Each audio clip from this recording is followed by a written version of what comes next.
마침내 완성! 우리가 보는 웹툰은 얼핏 봐서는 단순합니다. 그림이 있고 말풍선이 있고 그림과 글을 순서에 따라 읽으면 이야기가 됩니다. 보는 입장에서는 너무나 자연스러운 웹툰이 사실은 꽤 꼼꼼한 마무리를 거쳐야 읽을 수 있는 상태가 된다는 것을 알고 계시나요? 먼저 정말 중요한 친구 이야기를 해보도록 하겠습니다. 바로 효과음입니다. 효과음은 눈으로 읽고 있는 웹툰에 음향 효과를 더하는 것인데요. 실제 귀로 듣는 느낌을 주기 위한 소리를 흉내낸 말, 의성어 외에도 운동감이나 청각 외의 감각을 연상시키는 의태어도 포함됩니다. 하지만 때로는 말풍선 안에 들어가지 않는 대사도 표현합니다.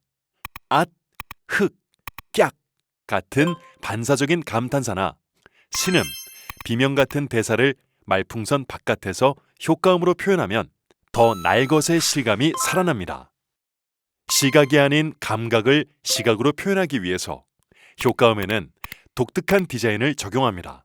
디자인을 살린 서체가 다양하게 존재하기 때문에 서체를 기반으로 만들기도 하고 실제 그림처럼 그리기도 해요.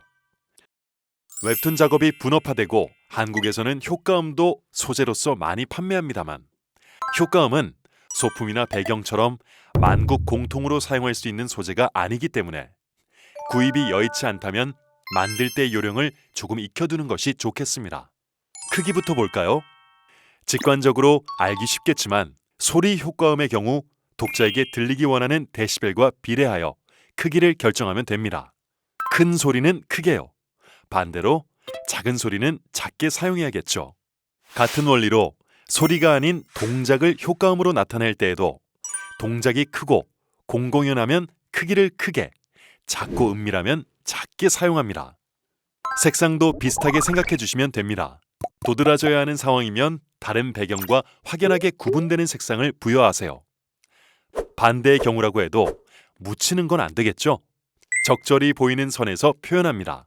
또 모양 역시 공포, 긴장을 나타내기 위해서는 뾰족하고 아방가르드한 부정형 실루엣을, 달콤하고 부드러운 감정을 나타내기 위해서는 동글동글한 실루엣을 사용합니다.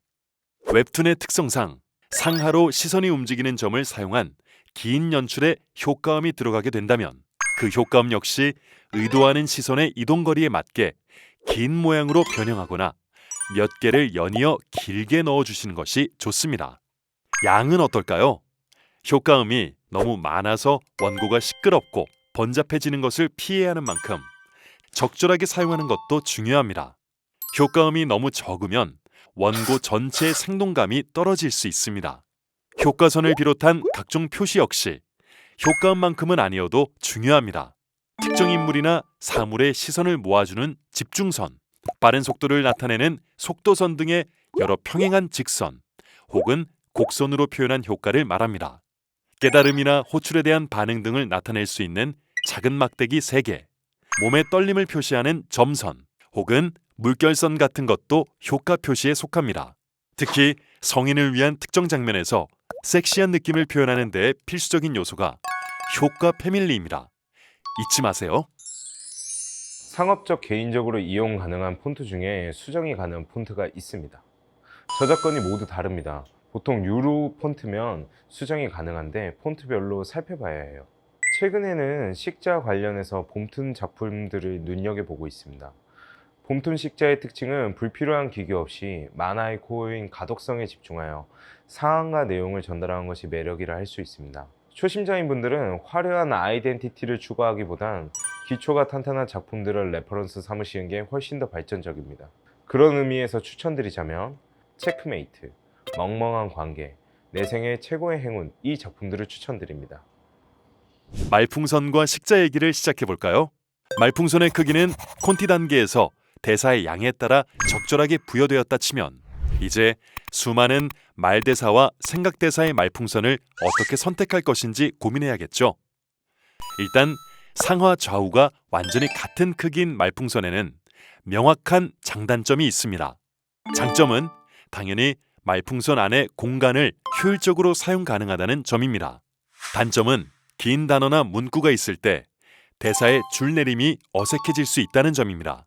또한 원고의 그림에 따라 원형자로 그린 동그라미가 어울리지 않는 그림도 있습니다.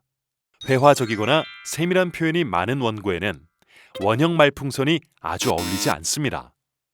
말풍선의 모양이 매끈하지 않은 경우도 존재합니다. 볼록볼록 튀어나온 부분이 연속적으로 나오는 말풍선은 캐릭터의 기분이 매우 들떠 있음을 보여주며 크게 소리를 지르는 것을 알려주는 삐죽삐죽한 모양도 있습니다. 생각대사를 넣는 말풍선은 작은 동그라미 몇 개를 놓아 발화자로 연결하는 것이 가장 전통적인 방법입니다만, 이런 생각대사 표현은 살짝 아동향으로 보일 수 있어 극화에서는 너무 많이 사용하지 않습니다. 생각대사를 또 섬세하게 나누자면 내레이션과 대화 중 마음속으로 하는 속마음 대사가 있는데, 내레이션은 세계관을 설명하거나 과거에 있었던 일을 간추리는 경우, 그리고 특정 캐릭터의 심리를 대놓고 묘사할 때 사용하며 보통 네모의 칸에 넣습니다. 그 네모가 심리 상태나 전체적인 미적 조화를 고려하여 달라지기도 합니다.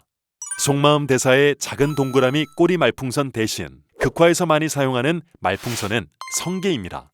성게의 침 길이나 변형에 따라 심리적인 충격을 표현하기에도 용이합니다. 성게침이 촘촘하고 짧으면 속마음을 서술하기 편합니다.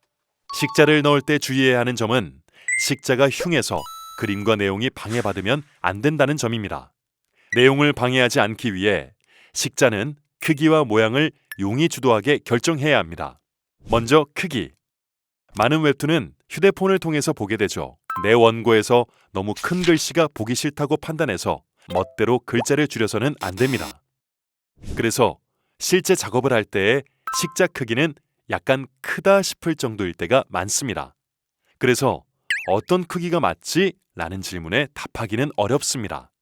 애초에 작업하는 원고의 사이즈를 플랫폼에서 요청하는 최저 사양에 맞추는 경우도 있고, 혹은 인쇄나 완성도를 고려하여 훨씬 크게 할 수도 있기 때문이에요. 다만 적용한 폰트 크기를 실제 눈으로 보면서 참조할 수 있는 웹툰 뷰어를 활용하는 방법을 권해드립니다. 가로 길이 1440 픽셀일 때에 읽기에 어렵지 않으면서 커다랗게 느껴지지 않는 평범한 폰트 크기는 24포인트 정도입니다. 하지만 서체의 디자인에 따라 또 달라진다는 점에 유의하여 반드시 모바일 환경에서 어떻게 보이는지를 체크하시길 권해드립니다. 장평과 자간 얘기도 할까요? 그냥 글자가 옆으로 퍼져 보이는 서체가 있습니다. 서체 자체가 보기 편하며 사용하고 싶은 서체라면 장을 줘서 약간 날씬하게 만들어 봅니다. 글자 자체의 좌우 비율을 80% 정도로 날씬하게 만들어 보고 자간도 -10 이하의 숫자를 줘보면 원고와 더 어울리는 글자로 재탄생시킬 수 있습니다. 잊지 마세요. 식자의 기본 크기를 정한 후에는 되도록 원고 전체에서 캐릭터가 같은 데시벨로 말하고 있다면 그 크기를 일관되게 사용해 주세요. 또한 너무 여러 가지 서체를 설정하지 마세요. 가장 양이 많은 대사는 명조체나 고딕체로 눈을 편안하게 설정해 주시고, 아주 큰 소리를 지르는 경우와 특정 외국어나 언어 등 최대 4개 안에서 사용하는 서체를 제한해 주세요. 그리고 마지막으로 맞춤법에 주의해 주세요. 맞춤법을 틀린 원고는 작가가 하고 있는 이야기 전체에 대한 신뢰를 떨어뜨리게 됩니다. 쿨튜브 말풍선 소재는 정말 다양합니다. 제작이 힘든 소재가 아니다 보니 사용자들이 적극적으로 많이 제공해 놓기도 했어요. 사용할 수 있는 범위도 충분히 넓습니다. 오히려 초반에 사용하려는 말풍선 설정을 미리 잘 해놓으면 그런 걱정은 필요 없습니다. 말풍선 안에 들어가는 기본 폰트는 무료 폰트들도 괜찮은 게 많아서 상관없는데, 효과음을 폰트로 쓰신다면 유료 폰트를 추천드립니다. 현재 만화가 효과음용으로 판매하는 폰트들도 있어요. 손맛이 덜 느껴지는 게 아쉽지만 시간 절약이 아주 크게 됩니다. 웹툰들에서 광범위하게 쓰이고 있어요. 말풍선의 마지막 위치 조정이 남아 있습니다. 마지막으로 볼 때 말풍선이 그림으로 표현해야 할 부분을 침범하지 않는지, 나간 것도 들어간 것도 아닌 위치, 대화가 이어지는 다른 말풍선들과 읽힐 때의 순서가 자연스럽고 간격이 자연스러운지를 살핍니다. 작품의 타이틀은 작가가 직접 제작하기도 하고 외주를 주기도 하고 에이전시에서 만들어주기도 하는데요. 작품에 따라서는 매 회차에 넣을 수 있습니다. 마지막으로 타이틀과 스태프롤을 넣으면 서비스할 원고가 완성됩니다. 타이틀 근처에 저작권자를 넣고 원고의 끝부분에 어시스턴트를 비롯한 스태프의 이름을 기재하는 것이 보통입니다. 웹툰 중간에 타이틀이 나오게 되면 영화의 제목이 나올 때처럼 아, 내가 보고 있는 작품의 제목이 이거였지 라는 정보를 독자에게 줌과 동시에 지금까지 몰입했던 타이틀 전의 흐름에서 살짝 빠져나오게 한다는 점을 잊지 마세요. 그래서 보통 장면이나 시간대 전환에 맞춰 삽입하거든요. 이제 진짜 마지막이군요. 정말 중요하고 작가들에 따라서는 등한시하는 경우가 많은 과정이 남았습니다. 바로 레이어 정리입니다.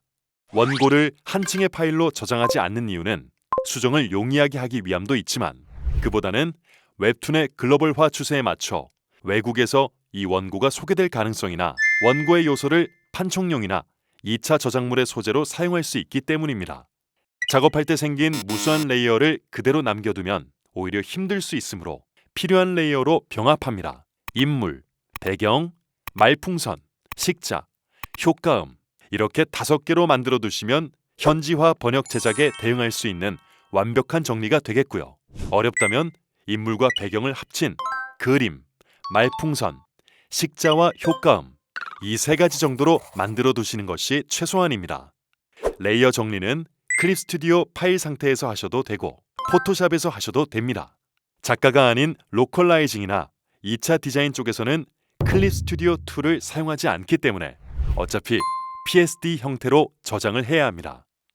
만약에 회사나 자신이 자신의 작품을 발췌해서 애니메이션 효과를 준 홍보 영상으로 만들 가능성이 있다면 선화 레이어까지 살려두시길 권합니다. 어떠한 콘텐츠를 제작하던 최종 편집은 필수입니다.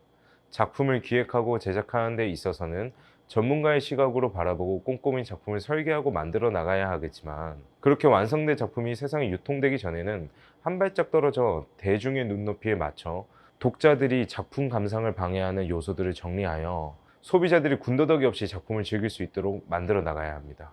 플랫폼에서 연재하는 작가의 경우 서비스를 위한 JPG 파일 형태로 원고를 커팅해야 하는 경우가 있습니다. 레이어가 살아있는 PSD 파일을 JPG 파일로 저장하고 포토샵에서 나누기를 쓰셔도 되지만 웹툰 슬라이서라는 프로그램을 추천드려요. 아주 직관적이고 편합니다. 썸네일 얘기를 까먹을 뻔했네요. 썸네일은 결제하지 않은 상태에서 노출되는 해당 회차 속의 이미지이기 때문에 부각하고 싶은 작품의 매력이 있는 컷을 잘 선택해 주세요. 모든 파일이 준비되었다면 체계적으로 폴더를 만들어 저장하시고 가능하면 백업을 꼭 해두세요. 나중에 컴퓨터에 문제가 생겼을 때 구세주가 될 수 있습니다. 이제 끝났습니다. 시간 여유가 있어 자신의 원고를 돌아보고 검토하고 싶다면 작업이 끝난 지금 당장이 아닌 다소의 시간을 두고 다시 보세요. 너무 집중해서 작업하다가 잃어버렸던 객관성이 조금 되돌아와서 자신의 작품의 재미와 완성도를 이성적으로 살펴볼 수 있을 테니까요. 좋은 원고가 무엇일까라는 질문 앞에서 우리는 언제나 진지하게 대답해야 합니다. 읽는 사람에게 불러일으키고 싶었던 구체적인 반응을 끌어내는 원고요. 그 목표는 여러분만이 아실 거고 글로벌 웹툰 콘텐츠 기업 키다리 스튜디오는 그런 여러분을 응원하며 멋진 작품을 기다립니다.